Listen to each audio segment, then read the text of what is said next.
Hey everybody, Tim here with today's episode of Star Trek Voyager, Season 2, Episode 5, Non Sequitur.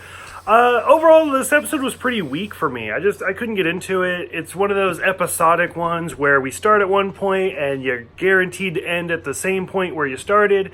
In this case, it is a Harry Kim episode, which is kind of cool because I feel like Harry doesn't get a lot of episodes, at least this early on.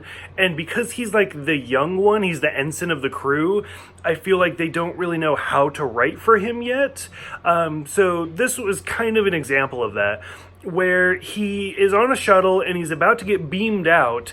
And when he does, he wakes up in San Francisco. And like, instantly you can tell, like, okay, so something happened, and by the time we get to the end of the episode, he's going to be back on Voyager and everything's going to go back to the way it was.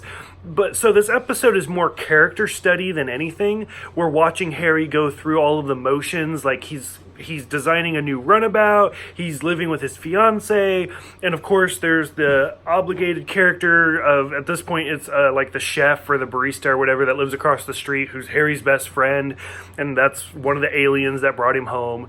To kind of jump to the end of the episode, because to be honest, I didn't really care about any of that middle stuff, like Harry looking up Paris and looking up other characters. I just didn't care. When we get to the end, basically Tom he's kind of an unlikable character, and he talks about how like Janeway came to talk to him to see if he would like basically go on parole, and he said yes. But here's where it gets kind of weird, is in this reality, Harry was not selected for Voyager, it was somebody else.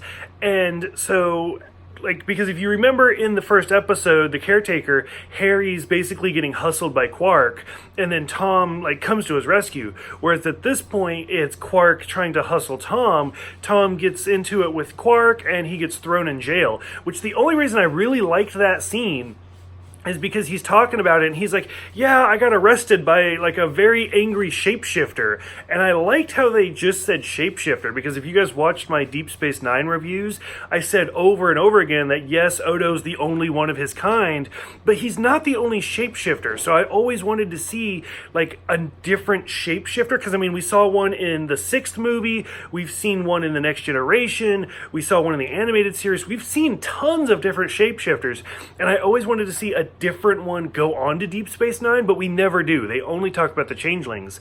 So I like how Tom just called him a shapeshifter, but that's neither here nor there. So by the time we get to the end, Tom basically turns around and is back to being a good guy. They go into space to try to like recreate the exact circumstances, and Harry tries to beam out, and when he does, he goes back into the correct reality, and like I said, we end exactly where we began.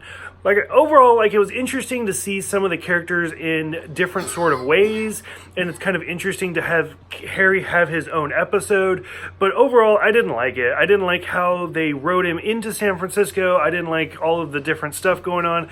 I wasn't that interested. So, for those who have seen this one, did this episode stand out to you? Did you like it? Did you think the DS9 reference was kind of cool?